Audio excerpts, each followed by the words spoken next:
But this one's going out to you ratting ass police. Y'all need to get the fuck up. Do your fucking job. Y'all walking around these dorms, especially at state and seeing these white guys beat all the fuck. You ain't doing nothing to help them guys. It's your fucking job to keep a motherfucker inside the fence and stay safe inside that fence. Motherfuckers sit around and sleep all day want to do your job. You need to get the fuck up. Make sure these men stay safe. It's your fucking job. It's your responsibility. It ain't all about getting the money up. And that seems to be what most of you motherfuckers are studying, getting the money up. The money finna run out, motherfucker. Y'all need to get y'all shit together and start looking out for these folks. Stop letting them be done this way. You up with that shit. Every mother that has a son done that way, she needs to hold every one of you motherfuckers that was on that shift liable for it. There's no way you can walk through that camp, do that count, look at them men in the face and not see them fucked up. When you keep walking and you don't do anything about it, you become liable. But then again, you just a piece of shit like them animals that's doing it. You motherfuckers, all you motherfuckers need to be fucking put away.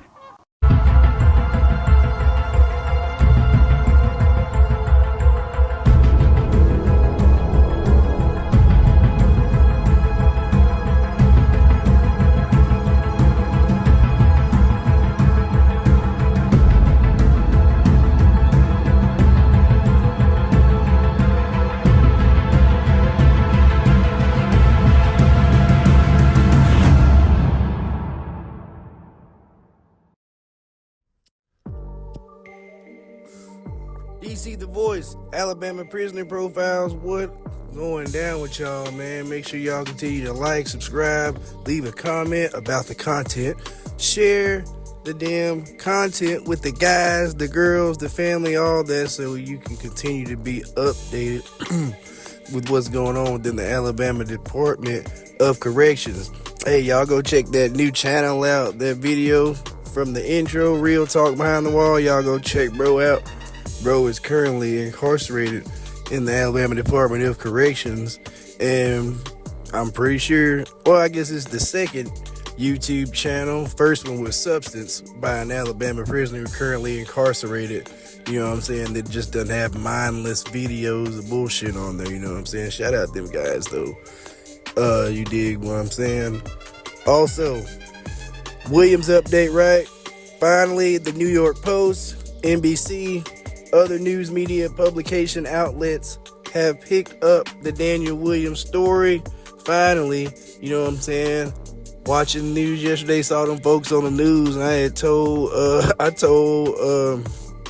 Rhonda, I was like, damn, them folks need to mention the channel on me when them folks go on the news next. I'm reading an article like in a vain attempt trying to see Alabama. The story first premiered on a TikTok, YouTube channel called Alabama Prisoner Profiles. This lit as hell and upcoming, and whoop, that would have been crazy, you know what I'm saying? So again, condolences to them folks, but you know what I'm saying, go ahead and plug your boy. If y'all get back in front of them cameras, you dig what I'm saying?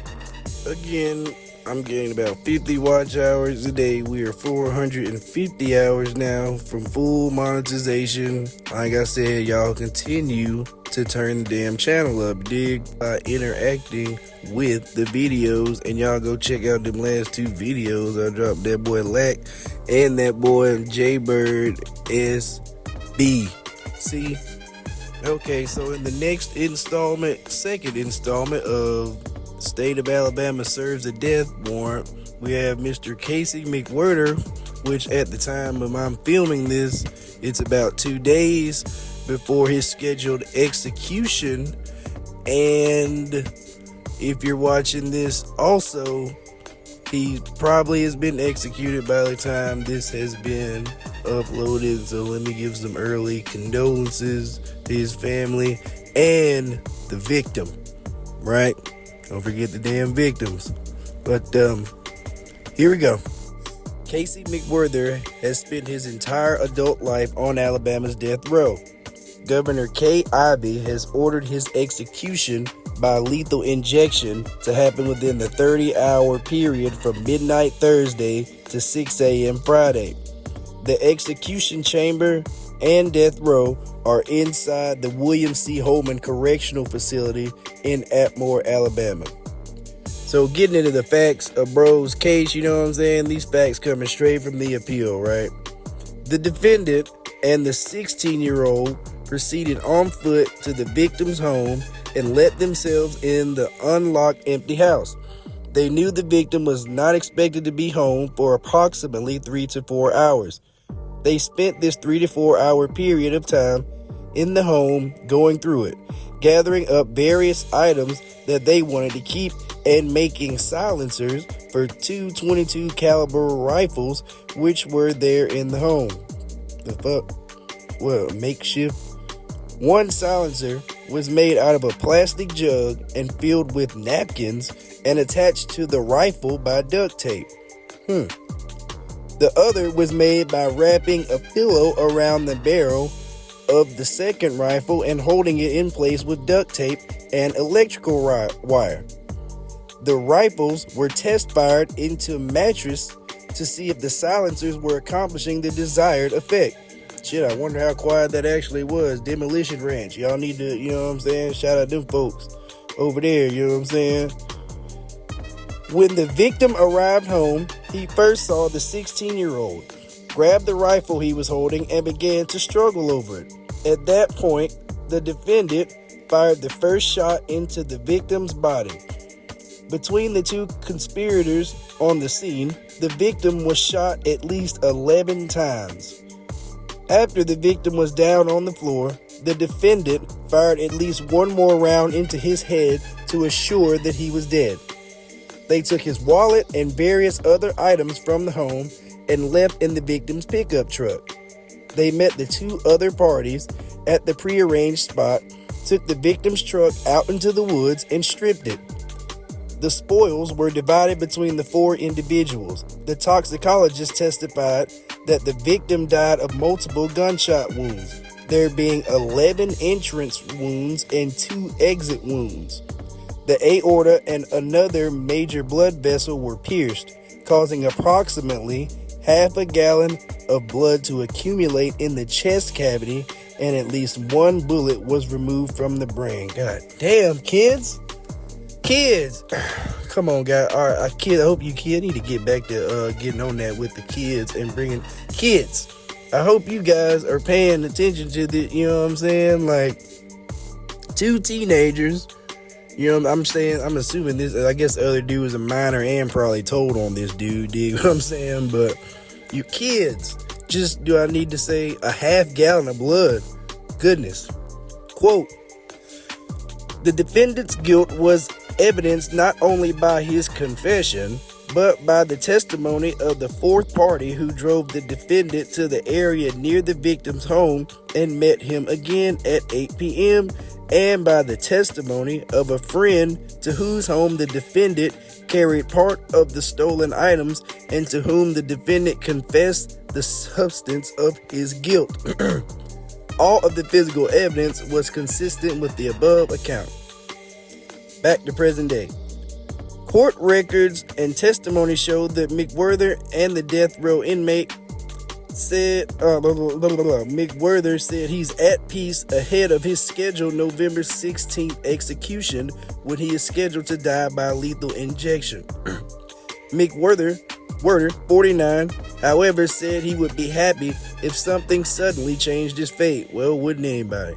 Quote, I'm either gonna go out the back door with my toes up and my fight's over and it's time to go home, or the good Lord's gonna let me keep come back around and keep fighting until we find a conclusion, he said. Mcwhorter was convicted and the jury recommended the death penalty by a 10-2 vote record show. So obviously, like any other death row prisoner, Mr. Mcwhorter is seeking a stay either by the feds or by way less likely the state of Alabama, you know what I'm saying? Here we go. Court records show the defense has 2 motions pending to the stay of the execution. One before the Alabama Supreme Court, one before the United States Supreme Court. The state Supreme Court motion alleges Mcwhorter was not notified of his pending execution within the state-mandated time frame of 30 days prior to when his execution was to occur. Time frame is there to give the defense opportunities to seek legal relief.